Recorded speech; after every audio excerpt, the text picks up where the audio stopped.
মিছিল হচ্ছে তারপরে এইসব ধরনের ব্যবহার করছে, এই ধরনের অমানবিক ভূমি দেবনাথ আমরা এখানে চাই সরকারকে এক্ষুনি আমাদের কাছে আপনাদের এখন কি দাবি রয়েছে? আমাদের এখন দাবি আমাদের ভূমি দেবনাথ যে শব্দ হচ্ছে আমাদের গণ অবস্থান মঞ্চে আনা হোক। আমরা 10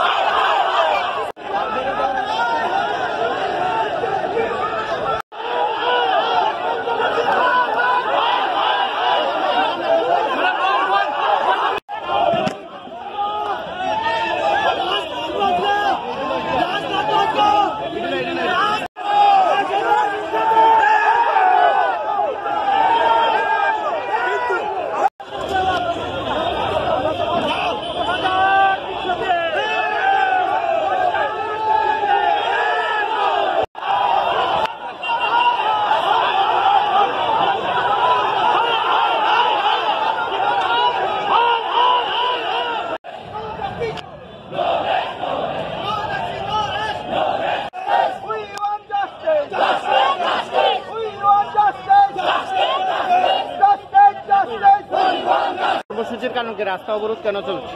রাস্তা অবরোধ আমাদের রাস্তা অবরোধ করার উদ্দেশ্য ছিল না।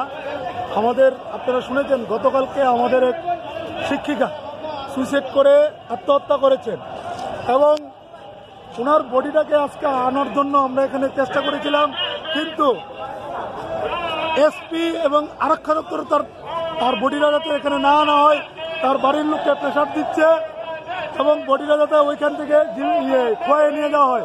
আমাদের প্রশ্ন হলো আমাদের সহকর্মী আজকে 35 দিন যাবৎ আমরা গণতান্ত্রিক পদ্ধতিতে আন্দোলন করছি, সেখানে আমাদের ওনার বডিটা এখানে আনার কথা ছিল, প্রশাসন আমাদের দেয়নি, তার জন্য আমরা রাস্তা অবরোধ করে বসেছি। আমাদের একটাই দাবি, ওই শিক্ষিকার বডিটা আমাদের এখানে আনতে হবে, তাহলে আমরা রাস্তা থেকে উঠে যাব। এখন মৃতদেহ কোথায় রয়েছে? এখন মৃতদেহ জীবিত আছে, পুলিশ প্রেশার ক্রিয়েট করছে ফ্যামিলিকে যাতে বডিটা খোয়াই নিয়ে চলে যায় ওনার বাড়িতে, তার জন্য আমরা রাস্তা অবরোধ করেছি। আমরা এমনিই রাস্তা অবরোধ করিনি, রাস্তায় বসার জন্য। মূলত রাস্তা অবরোধের মূল কারণটা কি? মূল কারণ বডিটা এখানে আসতে হবে। আমরা এখানে পুষ্পস্তবক দিয়ে শ্রদ্ধাঞ্জলি দিয়ে আমরা বডিটা পাঠিয়ে দেব। যেহেতু প্রশাসন আমাদের সহায়তা করছে না, সহযোগিতা করছে না, তাই আমরা রাস্তা অবরোধ করতে বাধ্য হয়েছি।